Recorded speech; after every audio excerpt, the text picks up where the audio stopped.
Hi all. Last year on my channel I reviewed Nobel Prize winning author Kazuo Ishiguro's novel The Remains of the Day, which I really enjoyed. This summer I had the pleasure of reading Klara and the Sun, another enjoyable novel in different ways, and one that invites plenty of discussion. This is only the second Ishiguro novel I've read after The Remains of the Day, although I've seen the movie adaptation of Never Let Me Go, despite not having read that book yet. Klara and the Sun was published in 2021 and received pretty widespread praise, making it onto a lot of popular books lists and receiving some award nominations too. For example, it was long-listed for the Booker Prize, an award that Ishiguro won 30 years ago, if you can believe it, for The Remains of the Day. This is quite a different book from The Remains of the Day, although there are certain returning themes and stylistic elements that are common among many Ishiguro novels from what I've seen and heard. There's this fascination with nostalgia, and with this tendency we as humans have to cling to things or people we value, sometimes when we haven't really even lost them yet. We get an exploration of the experience of loneliness, past, present, and future, from the perspective of various different characters, as well as opportunities to consider whether anyone might rationally choose loneliness. The book concerns a young AF, or autonomous friend, basically a robot who serves as a companion to a young girl named Josie, and is told from the AF's point of view, sort of relating her life experiences with this girl. In the midst of all of this, there are also these occasional points where little things happen that seem very disturbing is a strong word, but unsettling or just wrong seems like an apt description. Some of the most prominent examples of this stem from the situations in which the characters seem ill-equipped to properly deal with their own emotions, at least in the way that most of us would find appropriate. A habit that was also salient with the main character in Remains of the Day. These moments are also rare enough that it actually heightens their impact or the unease they cause when they do occur against a more innocuous background. That said, I wouldn't exactly call them subtle. I'd venture to guess that nearly every other person reading this book felt noticeably uncomfortable, at least at several very specific parts. And of course, knowing that this book comes from the same author who wrote the dystopian novel Never Let Me Go, you have to wonder while you're reading this book about where things are headed and to what extent this future world we're reading about is going to be about another dystopia versus just a neutral topia, I guess. I mean, I don't think it ever really will strike us as a utopia, but I'll let you read the book and then pass judgment yourself as to how desirable the state of the world in this book is. Part of the fun of this book, of course, is that in a way similar to what I described for my review of Margaret Atwood's The Handmaid's Tale, you can pretty soon tell that although you'll learn quite a bit about the society our characters are living in by the end of the book, plenty of questions will still remain unanswered. I enjoy Ishiguro's novels because he really does capture your emotions without ever going too far over the top. Actually, sometimes I think maybe he does get a little close to that border, but I guess that's the real art of his writing. He knows roughly where the border is and can approach it without going so far as to really feel manipulative or anything in pulling at your emotions. But by and large, it's the emotions evoked in Ishiguro's scenes that really draw in the reader more than anything totally amazing or shocking that happens, since most of the events that take place in his scenes are actually fairly plain and ordinary from a wider perspective. Even the more unsettling aspects of the novel are usually explored by circling around them and then viewing them gradually, rather than through shocking moments of revelation that completely change everything you thought about the characters or the world they inhabit. And emotional expression really is, once again, one of the biggest themes that Ishiguro explores. There's a big question again of whether having what we'd call negative emotions is something that's worthwhile or something that we should aspire to avoid to the extent that it's possible. There's also some interesting exploration of the nature of humanity, as this novel involves humanoid robots who we really can only assume are sentient, because after all, the novel is narrated from the perspective of one of them, which seems pretty impossible if Klara were really nothing more than a machine. I'll take a moment now to say that although this is a book that isn't super spoilable, it's also not the least spoilable book out there. The experience of reading it will definitely be very different, though probably still enjoyable if you know what's happening right from the beginning. But in order to really discuss the themes of this book, I am going to get into spoilers now, so I just want to give you a heads up so that you can come back later if that's going to be a problem for you. As the book proceeds, one aspect about Klara that stands out and really distinguishes her from typical human beings is her devotional relationship to the sun. Now, personally, I really enjoyed learning about Klara's relationship with the sun. As a solar-powered robot, the sun is very much to Klara what a benevolent god is to many humans. In a few scenes in particular, we see this basically spiritual relationship Klara has with the sun, where although she can't communicate with the sun directly in the same way that humans can't really communicate verbally with God or a higher power, she still feels a sense of understanding and purpose that's been bestowed upon her by the sun. She finds at one point in the book that the sun has granted her a particular mission, and this was really thought-provoking to me in a way that felt very understated compared with another very clear and central conflict that emerges in the book. At first, as I was reading, I felt sorry for Klara, having this sort of outsider understanding that although this deal with the sun that she's made seems promising from her vantage point, there's clearly no way it's actually going to work. But then I found myself backtracking just a little bit as I thought, well, who's to say it's not going to work? Klara's probably wrong because we can see how she's simply conditioned by her very nature to draw such an inference, even if it's erroneous. But she's also quite intelligent and observant, and we can't totally rule out that she's onto something. Our attitude towards Klara's relationship with the sun maybe seems to parallel our attitudes towards human religion. Or in particular, if you are religious, to religions other than your own, maybe. And maybe if you're not religious, you should consider what an equivalent central principle or source of stability is for you. Something that you take for granted almost without question. And in this way, it encourages a bit of reflection about your own religious or spiritual or even just philosophical or ethical beliefs too. Are they rational or are they just, on some level as well, instinctive?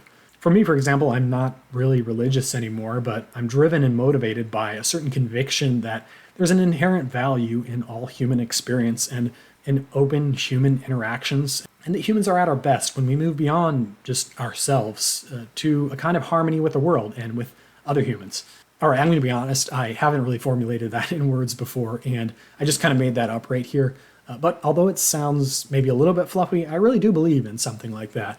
But let's leave aside the details of that for another time. That's not really my point. Now, this conviction is not something that I would be able to prove. If I tried to, I think I actually would find that it ultimately is somewhat arbitrary and subjective. But even if our internal compasses are irrational, a mere conditioning or something that we use to find comfort, does that make them inherently devoid of any value? One of the most intriguing aspects of Klara's relationship with the sun is that whether it's real or entirely a product of Klara's imagination, it motivates her, it energizes her, and it gives her a very specific sense of purpose to pursue a goal that readers will probably be fully on board with. At least on board with the intended outcome, even if not totally buying into the means of achieving it. So for this religion, at least, who cares whether it makes perfect sense if it's in line with a meaningful inner purpose? And yes, one could definitely dispute this generalization by saying, well, this is only true because we probably agree more or less with where the sun takes Klara. If it told her she should try to sabotage Josie's life to be able to fill her shoes sooner, then we probably would have a very different interpretation of this religious aspect of Klara's existence. So yeah, I shouldn't generalize about all religions or all spiritual or philosophical beliefs here, but that's also a topic for another time. Not everyone has the same opinion on this point about the sun, though. For example, my sister also read the book and said the main plot line regarding Klara's attempts to negotiate with the sun and her success in recruiting humans helpers felt implausible and unconvincing. Now, for me, her attachment with the sun felt very convincing, but I admit her success in recruiting human helpers didn't feel the most convincing, unless they had ulterior motives, like actually wanted her to be destroyed, or if they just wanted to humor her. But in the case, for example, of Rick, it's not obvious that such a motive was there, and since Klara's efforts involved an act of vandalism, it probably involved some risk for the other characters who aided her. Now, there's also this more salient topic in the novel, the replacing a dying child plot, which is really uncomfortable, really sad, and is foreshadowed from very early on in the book, so that by the time things are really being spelled out in detail about 2/3 of the way through, you certainly at least sensed that something was not quite right. I will say, though, that the impact was actually stronger for me earlier in the book before more of the details started coming to light. When Klara spends time with the mother at the waterfall on the day when Josie's sick, and the mother asks Klara to be Josie, that was by far the most unsettling scene in the entire book for me. There didn't even have to be some deeper, more sinister workings going on involving actual scientists and technology and stuff. You could see what was going on from a purely emotional perspective here. The mother's inability to cope with the eventual loss of her child and her willingness to do absolutely anything to be able to preserve some memory of her, or even just to avoid the grief of loss. And this just felt really uncomfortable and unhealthy. By contrast, in the later scene where it's all spelled out in detail, where we go into the office of the creepy photographer who we're beginning to see is creepy not because he's a pervert, but because he's actually trying to create an artificial replica of an actual human girl to replace her with. I don't know why, but by the time it actually turned into this full-blown dystopian scenario, it maybe just lost a little bit of its impact for me. I mean, it was sort of that feeling of, oh, okay, this story could, up until this point, have gone in quite a few ways, some of them more subtle and some of them more explicit, and he just went there now. This is indeed as serious as we thought it could be, and I'm not sure if I'll like that, but let's just see where it goes still. And I also was a little bit critical of this development because at least my first reaction here was, okay, but Ishiguro made this a little bit too easy for us here, didn't he? I mean, I don't mean that this situation is easy or comfortable to read about or anything like that, but I mean that in contrast with the earlier scenes of the book where we get the sense that something is off, but would have a hard time explaining exactly why it's off or even being certain that anything's wrong. Once the details are explained here, I think for 99% of readers, it's going to be obvious at last that this is a dystopia. This is very wrong, and it's going to be really hard to empathize with the mother at all.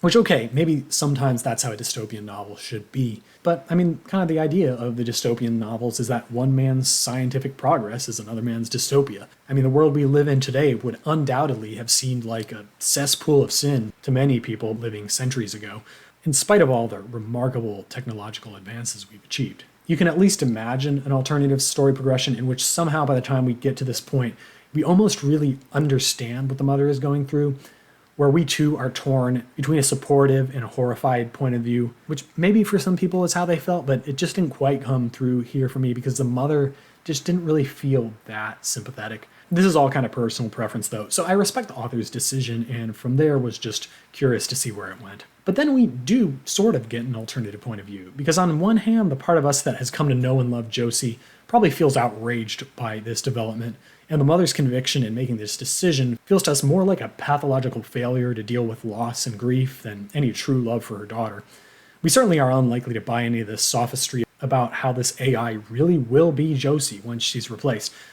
Sure, in some scenarios, I think such an argument could be made more convincingly, but not in the way it's presented in this book. In this case, it feels more explicit to me that Ishiguro is exploring here what happens in a world where grief and mourning are seen as things that we can eliminate, that must be eliminated at all costs by preventing ourselves from even losing the people that we hold most dear. And this theme, again, of emotions as strengths versus weaknesses is also paralleled in some discussions much earlier in the novel, where it's suggested that Klara is inferior to the newest edition of robots because she's sensitive and empathetic, because her view of the world seems fundamentally to center on something greater than her own interests, or even than the interests of Josie, the girl who will eventually come to be her owner companion. Anyway, the catch is that I was getting to, when this whole replacement scheme is all presented to Klara, whom we know quite well by now because she's been relating to us this whole story, and is clearly a kind, empathetic, and thoughtful AI, or AF as they're called in the book. She hears the plan, and it makes perfect sense to her.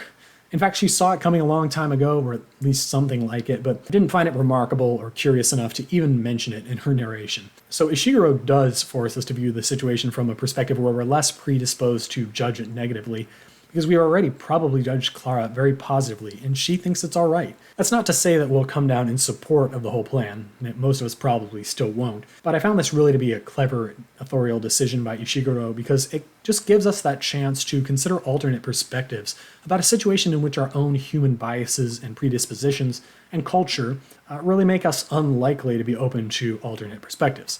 So great job to Ishiguro on that count. Finally, the ending probably merits a little bit of discussion at least. Right at Josie's apparent moment of death, Klara prays to the sun, having accomplished the mission that she believes the sun has bestowed upon her.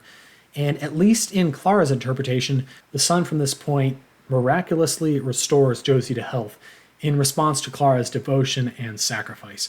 And yet, as Josie proceeds on the rest of her life, we learn that her relationships with Rick and with Klara are never the same again as they used to be, because Josie herself transforms with the years into a different person. Although she still interacts cordially with Klara years later, Klara has the sense that the Josie she knew is forever gone, as does Rick, who finds following Josie's recovery that he simply has fallen out of love with her because she has changed too much. Or is that exactly how it happens? Depending on how you read this ending, this could be sort of a miracle, a deus ex machina from the sun, but one that feels, in my opinion, warranted given where the book has gone so far. However, in reading responses online and in some of the discussion videos that I'll link below, there are some alternative interpretations. To briefly summarize the one I find most convincing, some readers believe that Josie was not restored to life, as it appeared to Klara, but that she was in fact replaced, as was the plan all along. I don't think it's really up for debate that Klara seems to have maintained her own independent existence, since she's still here narrating the story. But what if, say, her personality was in fact uploaded into the physical form of the replacement Josie? What if in the end the Josie who we saw restoring to life was in fact the replacement? And maybe this transfer of consciousness or knowledge was exactly what was happening when Klara had her interview and her barrage of tests with the doctor. Maybe this was distilling her present consciousness into some transferable form, since it was never explicitly said that Clara's body would cease to have its own independent consciousness. I don't think it necessarily matters which of these situations is the reality. I just like the fact that either one of these explanations, for me, is very plausible and consistent with the ending. I mean, I really love ambiguous endings where you really can't know for sure what happened. And this ambiguity is one final thought-provoking cherry on top for the story. That certainly remains subtle if you think about it this way. While other characters assert that Josie has changed in a strange way, it's simply not clear why this is. Is Josie a different person now because, well, she's actually a different person because she's died and been replaced by an imperfect copy? Or is she a different person because, well, because people change? To the rest of the world, is there really any difference between the two explanations? Neither of them will get the old Josie back, and both of them allow her continuation to adulthood, albeit with a changed personality. And is it even healthy to expect that someone remains the same as they used to be, even if they change in ways that we may not like, or that might cause us to drift apart from them? So if you can only read one Ishiguro novel this year, where should you begin? Well, I like this one. I actually liked it a lot. But of the two I've read so far, I still would go first for The Remains of the Day. You might prefer Klara and the Sun, though, if you're looking for something with a little more of a sense of plot, although the plot is still quite loose here too, but it's there. Or just a little bit less subtle on some of the points, at least. Or maybe you'd like this one if you just want to read something fresh that was published quite recently. Ultimately, Klara and the Sun is a spiritually nourishing work, and at its conclusion, in spite of its bittersweet flavor, I hope that you too will feel the nourishment of the sun's rays pouring down upon you and upon Josie and upon Klara.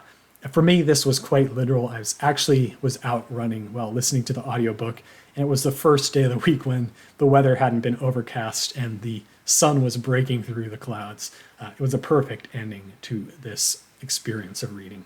Thanks for watching for those of you who made it this far, and as always, don't forget to tell me what you thought, or even let me know which of Ishiguro's novels I should read next, because I do plan on reading more of his work. Happy reading.